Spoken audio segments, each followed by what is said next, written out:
Oi, pessoal, tudo bem? Então, essa é a nossa videoaula sobre a aula de bioestatística básica aplicada ao R. E nós vamos revisar algumas coisas que nós vimos na aula presencial. E para quem não pode estar presente, também poder estudar esse conteúdo. Então, não vou passar a aula teórica, eu vou comentar alguns conceitos com vocês aqui no R mesmo. E para começar, então, a gente vai sempre começando abrindo o nosso diretório de trabalho. Então, nós estamos no R. Eu vou abrir o meu diretório de trabalho pelo setwd como um comando, mas a outra forma, que vocês já conhecem de abrir o diretório de trabalho, é a gente vir em Session, Cell Work Directory, Choose Directory, e aí vai abrir essa biblioteca do seu computador, e aí você escolhe lá a pasta que você quer salvar os seus arquivos. Lembrando que o diretório de trabalho é bem importante, porque quando você for fazer o upload de arquivos para o R, por exemplo, eu vou fazer um upload de um banco para o R, esse banco precisa estar no meu diretório de trabalho.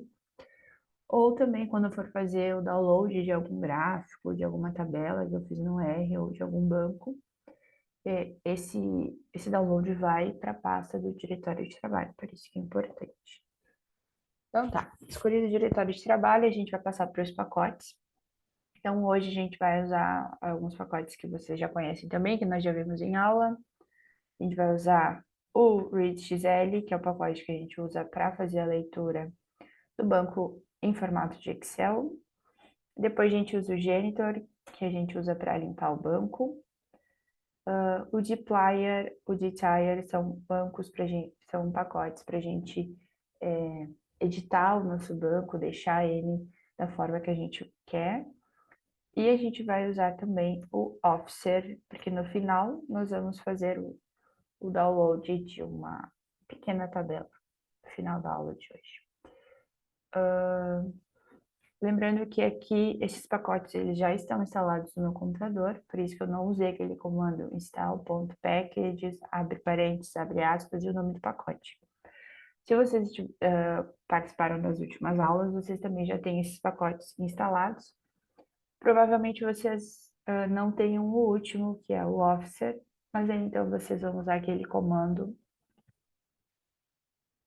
install.packages, vai abrir parênteses, e entre aspas, a gente coloca o nome do pacote e dá Ctrl Enter se vocês estiverem escrevendo no script.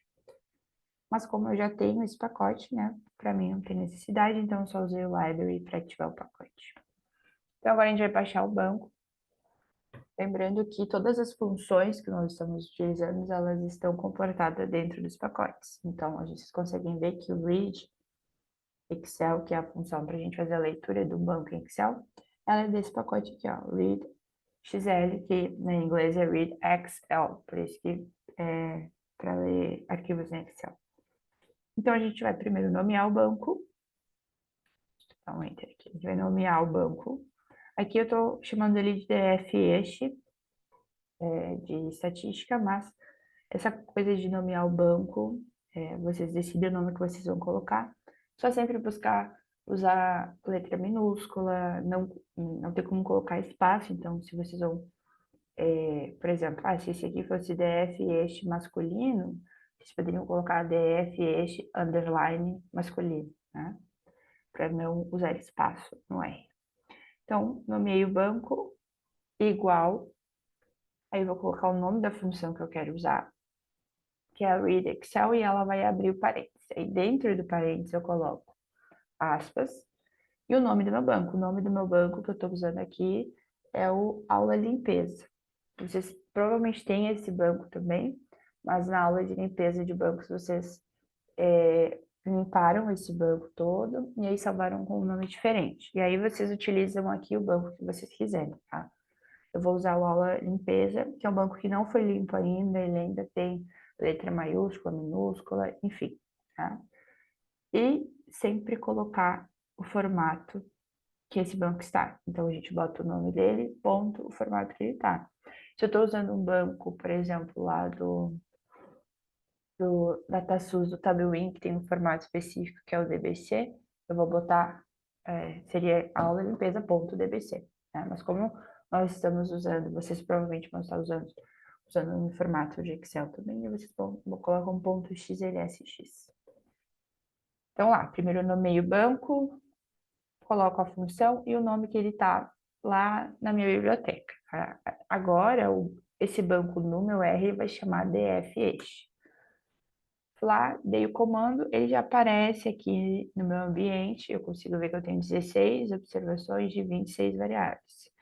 Então, como vocês estão vendo, claro, isso aqui são tudo nomes fictícios, informações fictícias, né? Ninguém aqui está indo contra a LGPD. Mas esse banco aqui é aquele banco que não foi limpo ainda, então ele tem colunas em branco, a gente tem as coisas em variáveis de nome com letra maiúscula, enfim, tá? Mas isso aqui, a gente não vai entrar em detalhes disso aqui, porque vocês já aprenderam a limpar o banco na aula passada, e se vocês quiserem já usar o banco limpo, já usem o banco limpo, tá? E se lembrando que esses nomes aqui não existem, são fictícios. Eu vou usar a função clean names do Jennifer para eu limpar o meu banco, porque eu estou usando o banco que não foi limpo na aula, nossa última aula, tá? Então, eu vou dar o comando aqui para colocar eles para letra minúscula, enfim. Então, hoje a gente vai ver algumas coisas em relação à estatística, né? Quando a gente começa a mexer com R, a gente, né, aqui a gente está usando ele com a função de uma análise estatística para os nossos projetos, e aí a gente sempre se depara com alguns conceitos de estatística que para algumas pessoas pode ser assustador, para outras não, mas a gente precisa entender algumas coisas, princípios muito básicos para podermos evoluir dentro das nossas aulas do R, tá? Então, a gente vai começar aprendendo a calcular a frequência relativa. A frequência relativa, nós temos dois tipos de frequência, frequência absoluta e a frequência relativa. A frequência absoluta, ela é quantas vezes aquele número aparece num conjunto de dados. Por exemplo, se eu tenho 20 pessoas, tá? Um grupo de 20 pessoas. Nesse grupo de 20 pessoas, 4 pessoas têm 25 anos de idade. Então, a minha frequência absoluta do número 25 é 4, porque ele aparece 4 vezes naquele conjunto de dados. Agora, a frequência relativa, a gente já está falando de proporção, né? Quantos por cento, né, daquele conjunto de dados, no caso de 20 pessoas, tem 25 anos, né? Então, a frequência relativa, que é a que a gente mais utiliza, ela vai trazer essa ideia de proporção. E para calcular a frequência relativa, ela é muito interessante, é muito fácil. A gente normalmente usa a frequência relativa para sexo, porque a gente quer ver quantos por cento daquela minha amostra é de sexo masculino. Eu posso fazer uma frequência relativa. Então, aqui, para calcular a frequência relativa desse meu banco, eu vou criar um objeto, eu vou nomear como frequência mask, tá? Lembrando que estou usando aqui o underline, porque a gente não dá espaço. Porque aqui eu quero ver quantos desses pacientes desse banco são do sexo masculino. Tá? Então, eu vou atribuir, vou usar aquela setinha, o nome do meu banco e pipe. Pipe, essa função aqui, a gente vai utilizá-la mais para frente, mais vezes, mas ela é uma facilitadora, digamos assim, para a programação em R. Então, a gente coloca ela para não precisar reescrever algumas coisas. Então, aqui ela está sendo utilizada para facilitar o nosso código. E aí, eu vou usar a função filter, né, que é lá do pacote de Plier, ou da ITAR, não me lembro de cabeça. E aí, eu vou abrir parênteses e eu quero ver uma variável dentro do meu banco. O nome da minha variável é sexo. Eu vou colocar igual e o que está escrito nas linhas, né, os strings. Então, lá no meu banco, se vocês conseguirem olhar aqui, no banco eu tenho sexo, masculino, feminino, tá? Eu não tenho 1 ou 2 ou 0 ou 1, tá? Aqui eu tenho uma variável em forma de caractere, está escrito, ela não está numérica. Então, eu vou colocar aqui exatamente o que está escrito na minha linha, que é masculino. Se eu tivesse limpado meu banco e tivesse colocado lá, usado uma função mutate que dissesse que 1 é igual ao feminino e 2 é igual ao masculino, eu não poderia usar masculino aqui, teria que usar 1 ou 2, tá? Mas como a gente não fez isso, pelo menos não nesse banco que eu estou utilizando, a gente vai usar masculino. Fecho parênteses, coloco o pipe de novo, aí vou usar essa função summarize também, abre parênteses, e aí eu quero que a minha frequência, ela seja apresentada em porcentagem. Então, eu vou colocar aqui, ó, vezes 100, tá? Se eu quisesse que essa minha frequência, ela não fosse vezes 100, ia aparecer o número com vírgula aqui, tá?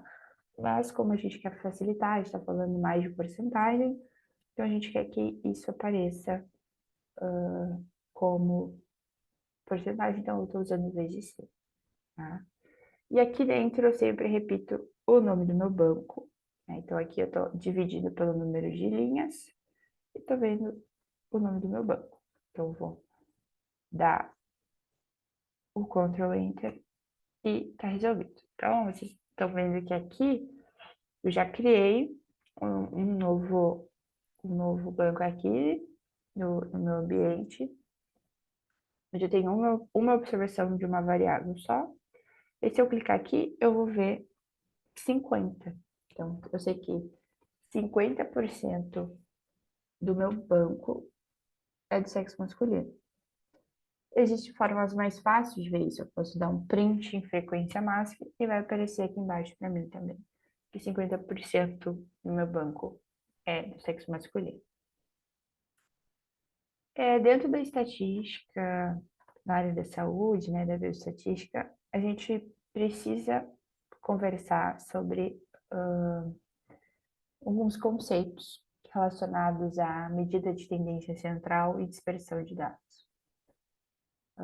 Muito basicamente, né, quem esteve na aula presencial, a gente apresentou uma aula teórica antes, mas para quem não esteve, sim, um breve resumo. As medidas de tendência central são média e mediana, que é a forma que eu consigo observar como os meus dados estão distribuídos. Existe uma coisa dentro da análise estatística que a gente chama de testes de normalidade, que a gente aplica testes estatísticos naquele meu conjunto de dados para ver se os meus dados eles têm uma distribuição normal ou se eles têm uma distribuição anormal.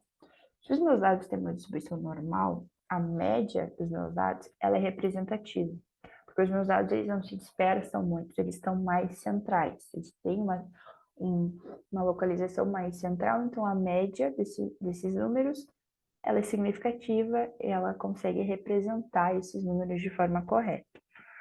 Agora, se esses meus dados eles têm uma distribuição anormal ou uma distribuição não gaussiana, eu não consigo usar média com esses dados, porque eu tenho números muito diferentes. Eu tenho o que a gente chama de outliers, que são esses números que são muito diferentes. Por exemplo, eu tenho uma amostra que eu tenho nessas medidas, como, por exemplo, 2, 5 e 7, e tem um paciente que fez 100, tá? Então, eu tenho uma diferença muito grande. A média disso, o 100 puxaria a média mais para cima do que ela realmente seria. Então, a média ela não é representativa porque eu não tenho uma distribuição normal, tenho uma distribuição não normal, uma distribuição não gaussiana. E aí eu preciso tratar esses números com a mediana, porque a mediana ela não vai ser influenciada por essas medidas muito distintas, né, por esses outliers.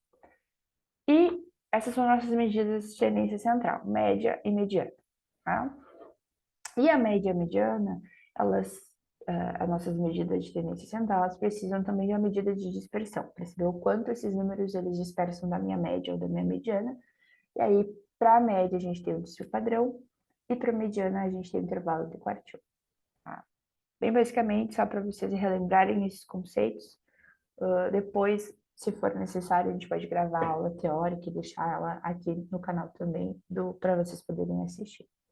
Mas então, vamos para o R, vamos calcular a média. Então, eu quero calcular a média da minha variável de VFUM desse meu grupo. Então, eu tenho esse meu banco, onde eu tenho testes de função pulmonar desses pacientes, mais especificamente espirometria, então eu tenho CVF, VFUM desses pacientes, o predito deles, o score Z. E aqui eu quero só calcular a média do VFUM desses pacientes, tá? Então, eu vou lá, aqui também eu vou criar um objeto para colocar ele aqui no meu ambiente, tá? Mas eu vou mostrar outras formas mais fáceis de se calcular a média também. Então, aqui eu vou dar o comando nessa linha que diz assim, ó, que é a média do VFUM, né? Então, aqui, estou só nomeando o banco. Eu estou usando o mesmo nome da minha variável. Não tem necessidade, eu poderia colocar outro nome aqui, porque eu estou só nomeando o banco, tá? Então, vou atribuir e min, que é média, vou abrir parênteses, vou colocar o nome do banco, cifrão e o nome da minha variável. E aqui eu estou usando o na.rm igual true, é que se eu, para eu ignorar, no caso, os meus NAs, né? Se eu tiver paciente sem preencher, né, em linhas em branco, tiver minha cindeira no meu banco, é para ignorar isso. Se vocês estiverem usando o banco que vocês limparam na última aula, não tem necessidade, porque a gente já retirou todos os NAs, tá? Então, vocês colocariam o parênteses aqui no lugar da vírgula. Mas como eu estou usando o banco antigo, eu estou colocando isso. E depois aqui, cat, que eu estou também nomeando esse meu objeto que vai aparecer aqui do lado. E eu quero que ela me mostre a minha média do desvio padrão, a minha média do VFUM, que vai aparecer aqui justamente da forma que eu nomeei aqui em cima. Então, primeiro eu dou o comando aqui em cima, tá? Então, eu criei aqui um valor que é a média do VFUM previsto, tá? E aí, eu quero que isso vire um objeto, porque depois eu vou fazer uma tabela, então, para facilitar, eu quero que isso vire um objeto, então eu dou também o Ctrl Enter e a gente consegue ver a média do VFUM aqui embaixo e também lá em cima, tanto no meu ambiente, tanto no meu console. Então, eu tenho a média do VFUM desses pacientes.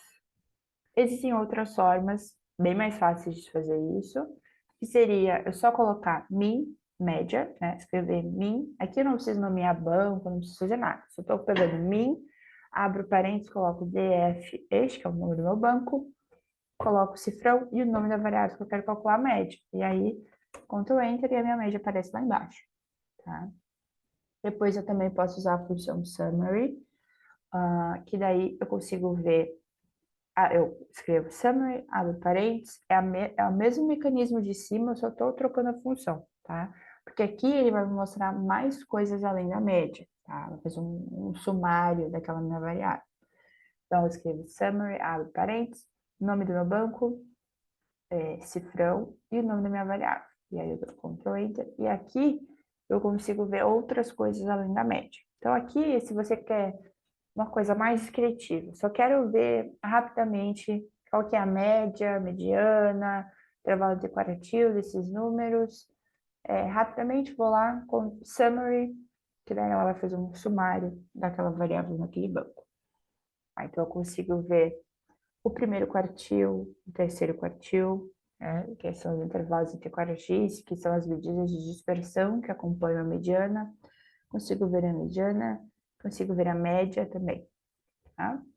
E depois a gente tem a summarize, que aí a gente consegue escolher mais do que uma variável. Então, por exemplo, aqui no min eu estou escolhendo que eu quero ver fundo previsto. Aqui embaixo eu fiz uma coisa diferente, eu coloquei a função, aí abre parênteses, nome do meu banco e as variações que eu quero ver são da variável VFUM previsto e da variável CVF, né, capacidade funcional, capacidade vital forçada desse paciente. Então, eu coloco o nome das variáveis dentro do parênteses, vírgula, o que eu quero avaliar. Se eu quero média, eu vou escrever média. Se eu quero mediana, eu vou escrever mediana. Então, aqui, nessa aqui de baixo, eu estou vendo a média da variável CVF e da variável VFUM. Aparece aqui, tá? Agora eu quero ver mediana. Então, eu vou lá, apago, escrevo mediana. E ela vai aparecer aqui embaixo. Média e mediana aqui estão muito parecidas. A gente não fez teste de normalidade nesse banco para ver se eles têm uma tendência, se eles são normais ou não. Mas elas são bem parecidas. Aqui é só para a gente aprender os comandos mesmo. Mais adiante, a gente aprende a fazer teste de normalidade, essas coisas. Então, tranquilo, aprendemos a calcular a média de várias formas e aprendemos esse comando aqui, que eu mudando a última palavrinha eu consigo ver várias coisas.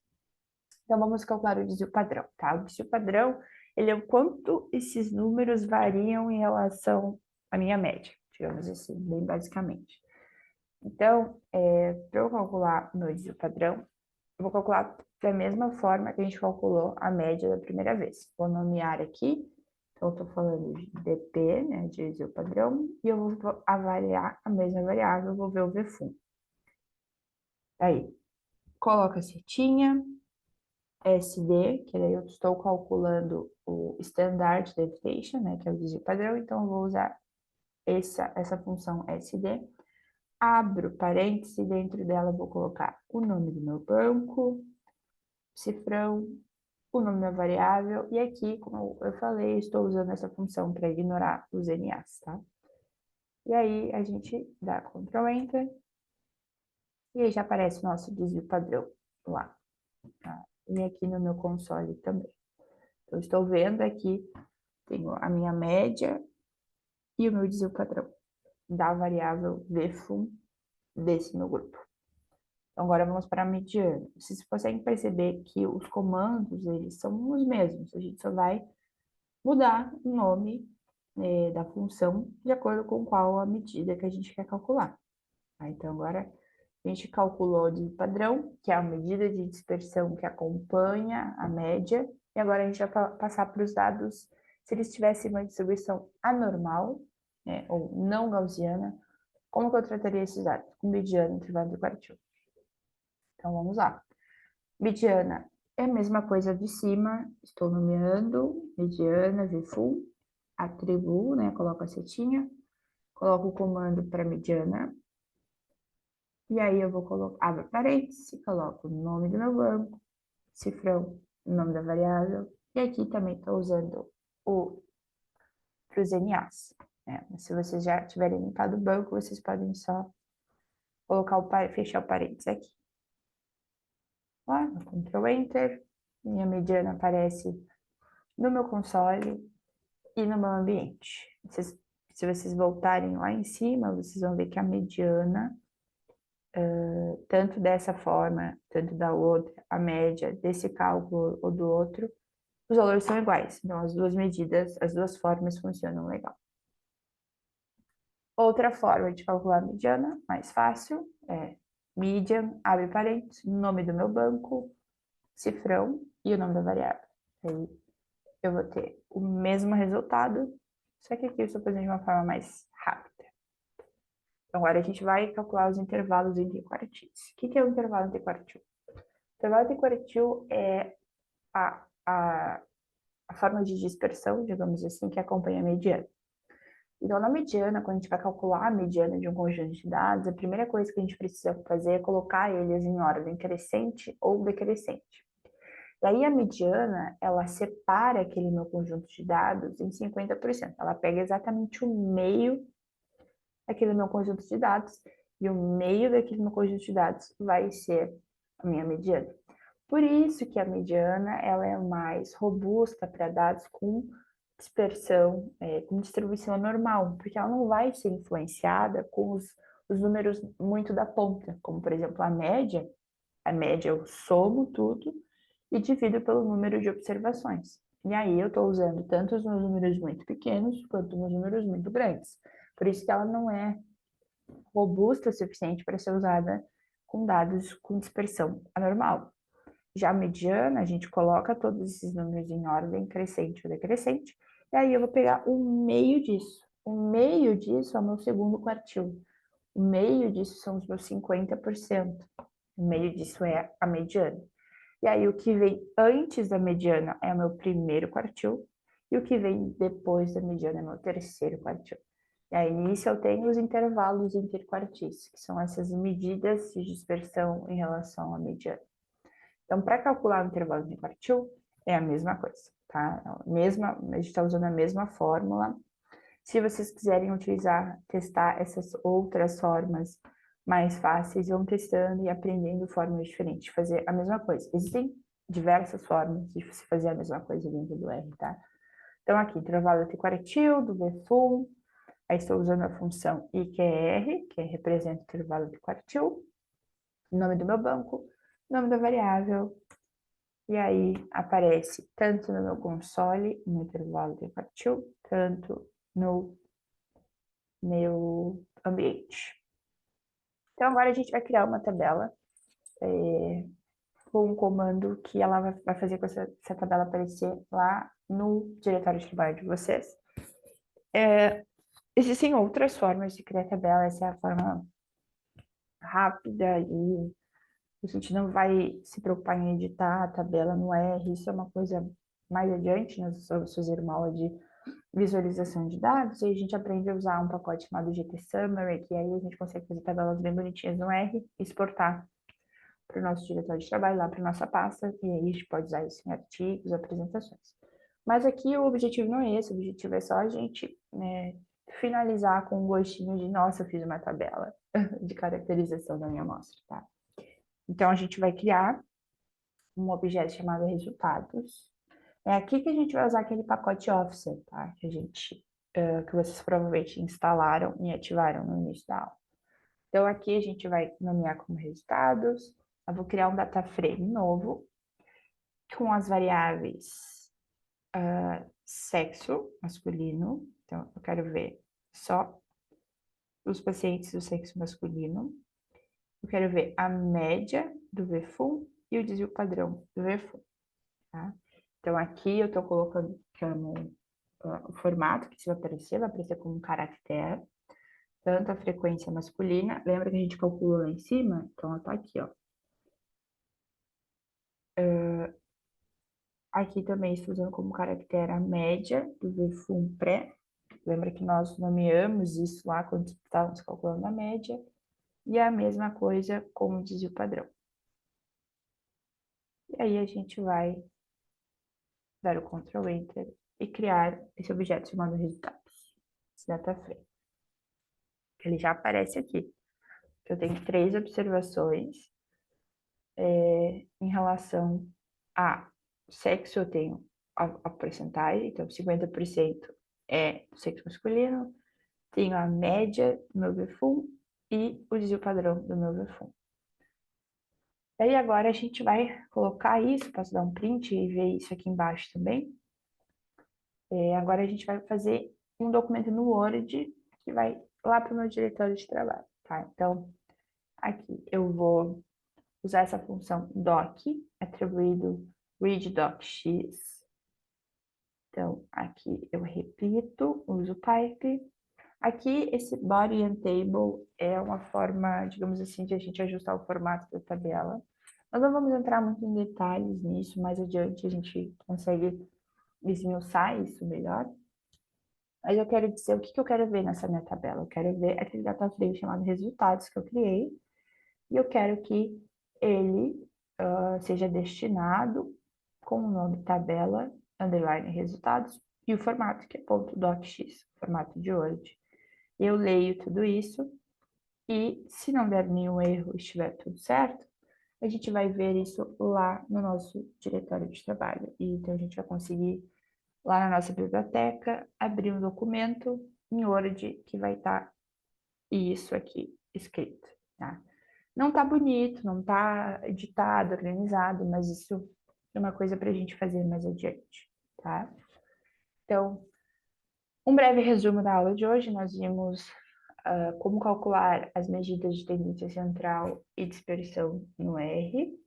Aprendemos também para que serve cada medida, quando que a gente utiliza cada medida de tendência central e a dispersão. Então, a gente sabe que mediana e desvio padrão nós usamos para conjuntos de dados que têm uma distribuição normal, e mediana, intervalo do quartil, a gente usa para conjuntos de dados com uma dispersão anormal ou não normal, uma distribuição não gaussiana, tá? E também aprendemos como calcular a frequência relativa das variáveis e aprendemos também como mandar uma tabela usando essa função lá para o nosso diretório de trabalho. Então é isso, pessoal. Espero que tenha sido útil para vocês. Se vocês tiverem alguma dúvida, vocês podem entrar em contato com a gente. A gente sugere que vocês revisem as aulas teóricas, né? As aulas gravadas, desculpa. Desde o curso de nivelamento até a aula de limpeza de bancos, até essa aula aqui, para que vocês aprendam, né? Que a gente aprende por repetição. Então, a gente sugere que vocês façam essas revisões, que abram um R durante a semana, né? Que abram um R durante, mesmo quando não estiverem em aula, para que vocês aprendam legal, tá? Até a próxima aula e um abraço.